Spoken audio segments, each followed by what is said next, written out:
You think the 2026 Hormuz crisis was just another foreign policy mess, some ugly regional fire that got out of hand over there. But it wasn't. It was the bill coming due for a war too many people pretended could stay clean, limited, and far away from the systems that keep your life comfortable.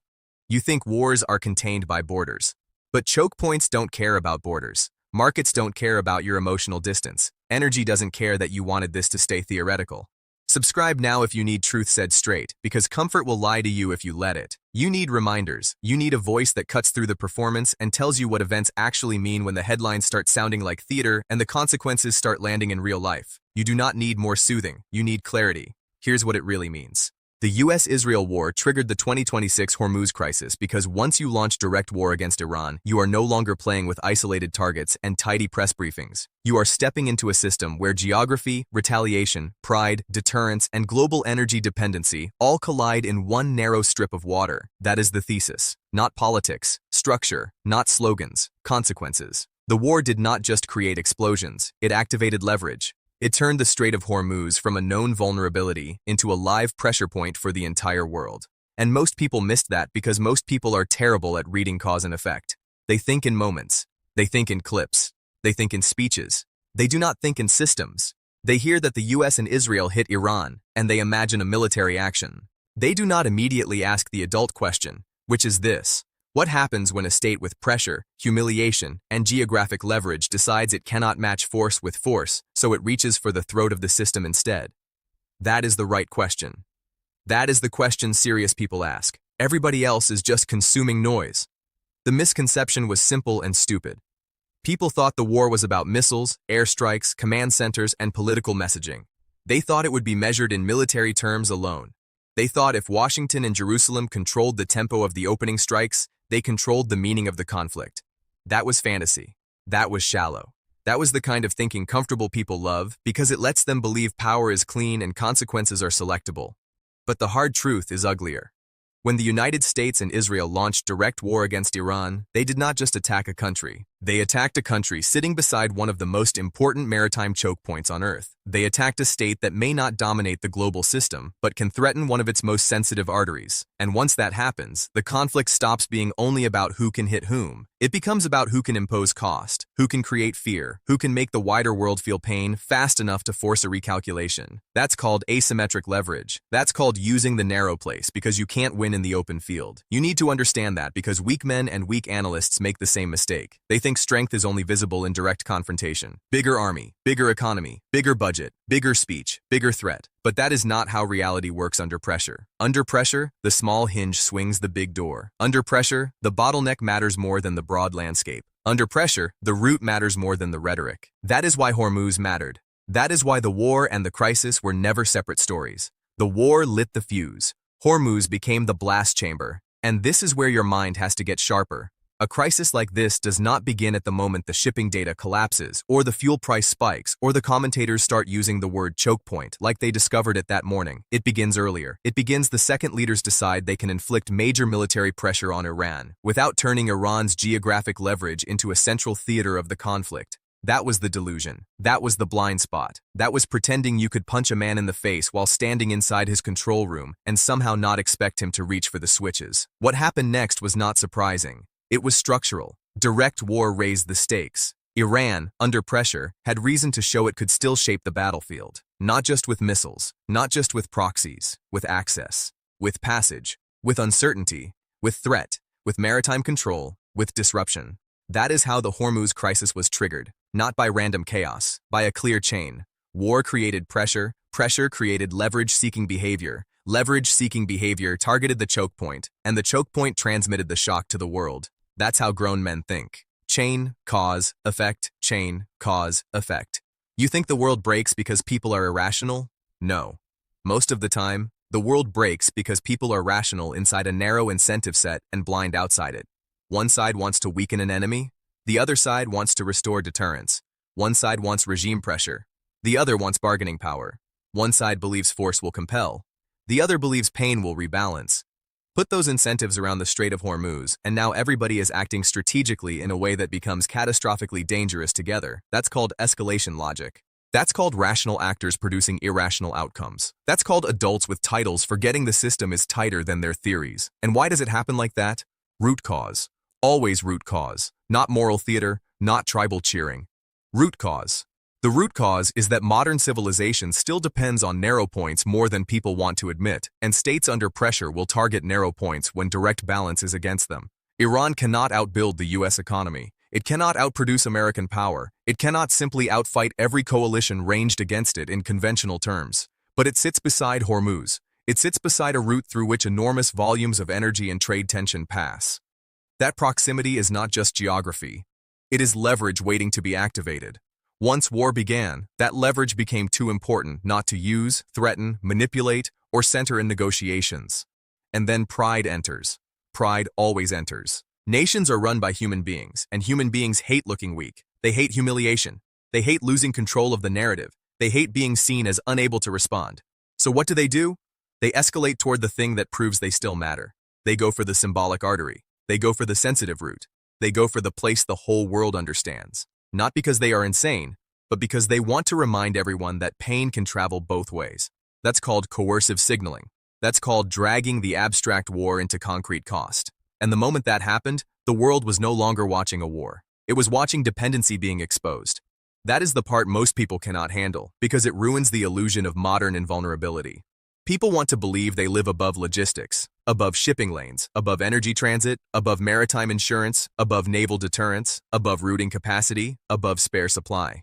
They want to believe they live in an app, not in a system. They want to believe life arrives by magic. Fuel appears, goods arrive, lights stay on, markets stabilize, shelves restock, flights leave, food moves, all because the machine works. But the machine works because routes stay open, and Hormuz is one of those routes. So when the U.S.-Israel war triggered the Hormuz Crisis, the world got a brutal reminder that abundance still moves through narrow doors. You don't get to bomb one side of that equation and act shocked when the door starts shaking. And let's be clear about the misconception that followed. A lot of people thought, if the strait becomes tense, it's just an oil story, just markets, just energy traders, just shipping firms. Wrong again. It is never just oil. Oil is not just oil. It is transportation, manufacturing, freight, food distribution, aviation, inflation psychology, government stability, monetary policy, consumer confidence, industrial planning, insurance exposure, currency pressure, political legitimacy. One choke point, 10 layers of consequence. That's called systemic dependence. That's called modern life revealing its plumbing. And once traffic through a route like Hormuz is threatened, slowed, militarized, manipulated, or rendered uncertain, the damage is not waiting politely for a total shutdown. That is another childish assumption. People hear crisis and imagine a giant cinematic closure, a dramatic switch from open to closed. But real systems bleed before they die. Ships hesitate, routes are altered, insurers reprice, crews get nervous, firms hold back, ports clog, buyers bid up supply, governments issue warnings, rumors do the rest. Even partial interference can make the system act like it is already wounded. That's called functional disruption. That's called crisis before collapse. And that is what the war triggered. It triggered the conditions under which Hormuz stopped being a stable corridor and became an armed bargaining table. It became a place where every movement carried military meaning, every delay carried economic meaning, and every act of passage became a test of who really controlled the nerve center. Once a waterway becomes a test of power, commerce becomes hostage to strategy. That's called weaponized geography. Now listen carefully. The cost of that is not just measured in ship counts or oil prices. The real cost is confidence. Confidence is the hidden currency of the modern world. Businesses expand because they expect predictable inputs. Airlines schedule because they expect fuel continuity. Governments promise because they expect markets to remain manageable. Households spend because they assume tomorrow will not punish them for today's normality. Threaten a route like Hormuz and you threaten assumptions. Threaten assumptions and you start cracking confidence. Crack confidence and suddenly the crisis travels far beyond the Gulf. That is why a war there becomes a pressure wave here. Not metaphorically, structurally. You pay more, you wait longer, you plan less confidently. Employers hesitate, policymakers scramble, markets harden. Inflation gets a new excuse. Weak leaders start performing composure while privately begging for time. Everybody becomes more expensive, more tense, more defensive. That is what it costs when a war triggers a choke point crisis. Not just dramatic damage, daily drag.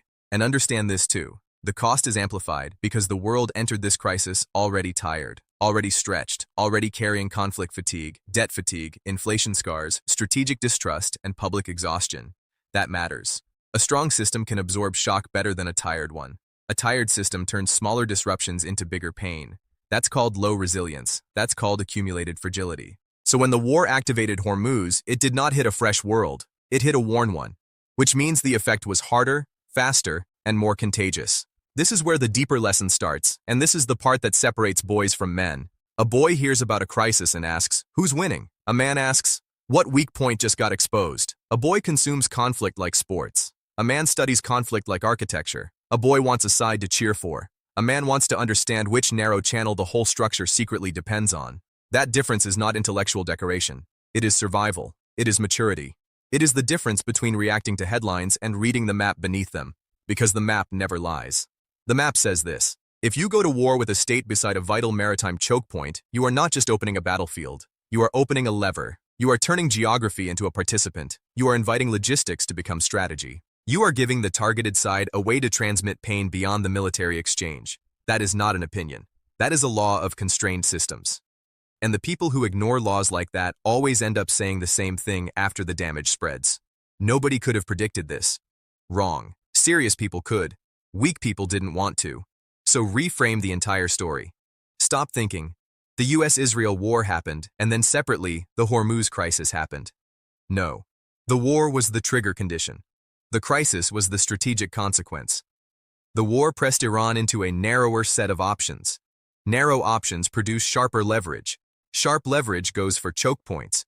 Choke points transmit cost globally. That is the ladder. Misconception, hard truth, root cause, cost, reframe. The whole thing is one chain. And if you are wise, you don't leave that lesson in geopolitics. You bring it home, because you live by the same rule.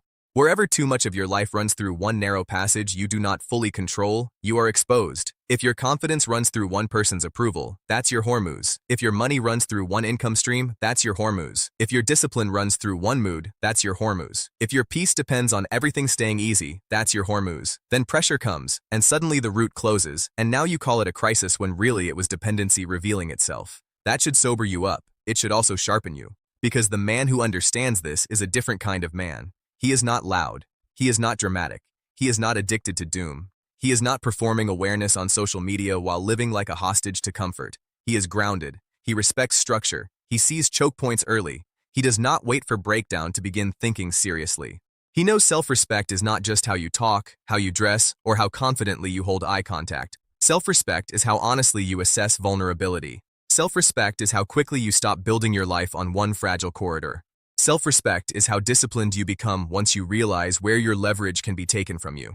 Look at that man. He has boundaries. He does not let panic rent his mind. He does not let convenience soften his standards. He does not let pride stop him from admitting where he is structurally weak. He does not call dependence normal just because society packaged it attractively. He widens his base. He saves money. He builds skills. He trains his body. He guards his attention. He lowers needless dependency. He keeps margin, financial margin, emotional margin, strategic margin. That is a man with presence. That is a man whose peace is not one blocked channel away from collapse. He also sees farther than average men because he has stopped worshiping surface narratives. Everyone else says, this side did this, that side said that, the market moved, the pundits reacted. He asks, what was the trigger? What was the leverage point? What system got exposed? What does this teach me about fragility? That is a stronger mind, not because it is more cynical, because it is more disciplined. That's called pattern recognition. That's called earned steadiness. And the opposite man? He is common, very common. He wants reassurance, not reality. He wants easy answers, not structure. He wants the route to stay open without asking why it was so dangerous to depend on that route in the first place. He wants to feel informed without changing anything about how he lives. He talks about resilience while living on thin margins. He talks about control while being ruled by comfort. He talks about strength while avoiding every honest audit of his weak points. That's called decorative masculinity. That's called looking solid while being one disruption from panic. You do not want to be that man, so do this. Stop consuming major events as isolated episodes. Start tracing systems. Ask what depends on what. Ask what happens second, third, fourth. Ask where the narrow point is. Ask who benefits from turning it into leverage. Do this. Stop assuming big powers can always shape outcomes cleanly.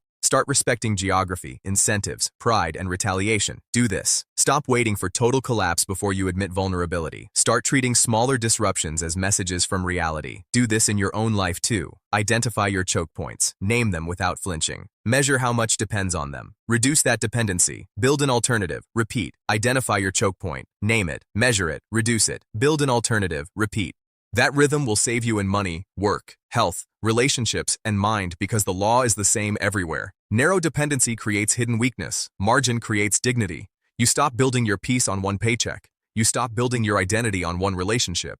You stop building your discipline on motivation. You stop building your confidence on applause. You stop pretending convenience is resilience. You stop saying, "I'll deal with it if it happens." You stop expecting the world to protect your weak architecture. You stop asking reality to be kind to structures you were too lazy to strengthen. Then you redirect. You redirect your attention toward fundamentals. You redirect your time towards skill and structure. You redirect your money toward reserves. You redirect your body toward strength because physical weakness amplifies every other form of fear. You redirect your standards upward. You redirect your self-talk away from fantasy and toward responsibility. You redirect your life away from overexposure and toward options, because that is the real meaning of this crisis. Not just that a war in one region shook a global waterway, it is that pressure always finds the narrow place. War found Hormuz because Hormuz mattered. Life will find your Hormuz too. The narrow place in your finances, the narrow place in your mind, the narrow place in your character, the narrow place in your habits. And when pressure finds it, all your excuses die at once. That is not cruelty, that is mercy, if you are honest enough to use it early. So use it. Use this story the right way. Don't just say, "Wow, the U.S.-Israel war triggered the 2026 Hormuz crisis." Ask the better question. Where am I still living like a man who depends on a narrow channel and calls it stability? Where am I too exposed to interruption? Where am I one shock away from losing composure? Where have I mistaken access for ownership, convenience for resilience, calm for security? Ask it hard. Ask it until it stings. Then answer it like an adult. And do not tell yourself this is pessimism. It isn't. Pessimism collapses. Clarity prepares. Pessimism says everything is doomed. Clarity says identify the weak point and reinforce it. Pessimism is emotional surrender. Clarity is disciplined adjustment. Learn the difference, or you will keep hiding laziness inside positivity and calling it wisdom. The world does not reward denial. It invoices it. That is what the Hormuz crisis showed.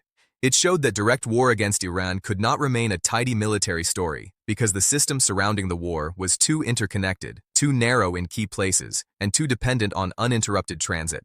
It showed that once the war began, the logic of leverage would pull the strait into the center.